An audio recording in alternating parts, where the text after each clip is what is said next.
March 18th, 1925, when the deadliest tornado in the U.S. hit. The tri-state tornado was approaching Ellington, Missouri at 37.2417 degrees north and 90.9687 degrees west. This natural disaster lasted for 3.5 hours and killed 695 people and left 2,027 injured. The path was 219 miles long and it traveled along from eastern Missouri to southern Illinois to southern Indiana. Back in 1925, everything was destroyed in the tornado's path, causing $16.5 million in damage, which equals $1.5 billion today. In an attempt to help the wounded, the Red Cross and National Guards were called to help in recovery. Volunteer nurses and doctors came on trains. Many years after this disaster, new laws were made to help prepare for tornadoes. Some of these laws include watches and warnings, reinforced concrete and steel walls/buildings. Schools are now required to have 2 tornado drills per school year, and now we know how to prepare better for this specific disaster. Welcome back to channel 375 News. Today is 100th anniversary of the tri-state tornado, so today's broadcast will be all about tornadoes. On the map, in the red, is the path of the tri-state tornado. And the blue area is the tornado alley. A tornado forms when a large thunderstorm occurs in a cumulonimbus cloud.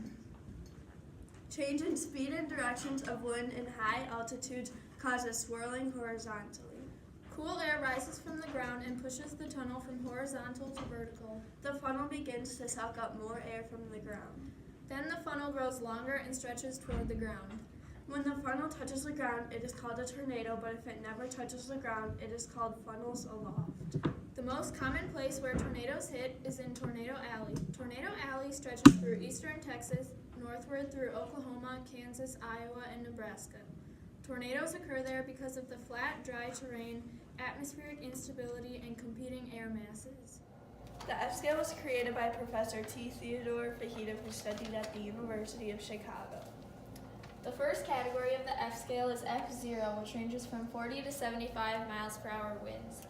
This caused small damages such as breaking branches off of trees and knocking over small trees and doing damage to signs. The next category is F1, which ranges from 76 to 112 mile per hour winds.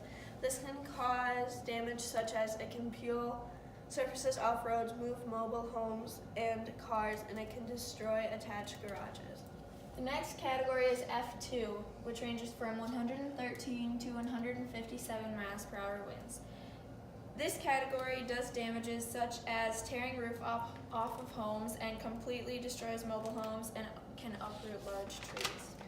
The next category is F3, which ranges from 158 to 206 miles per hour. This can cause damages such as it can tear roofs and walls off of well-constructed homes, it can overturn trains, and it can uproot most trees and destroy forests. The next category is F4, which ranges from 207 to 260 miles per hour winds.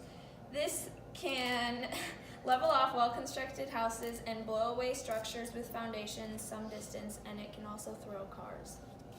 The last and most severe category is F5, which ranges from 261 to 318 mile per hour winds.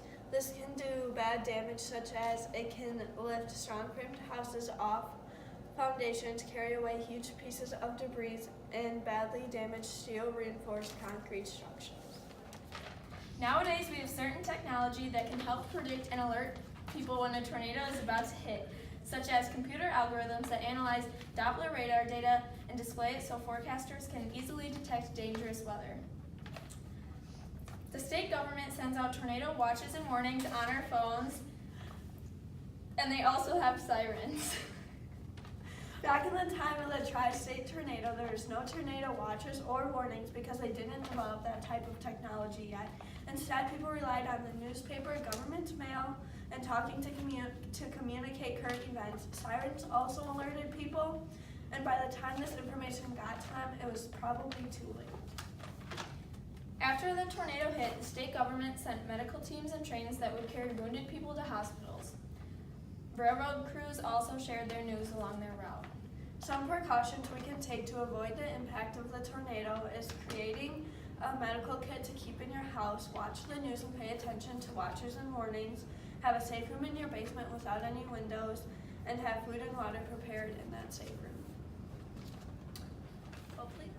The people who were impacted by this horrible natural disaster learned many important lessons, such as helping others in need with cleaning up debris and healing the injured. These people created new relationships and put aside differences that would have kept them apart in the past. They got to know each other while helping each other.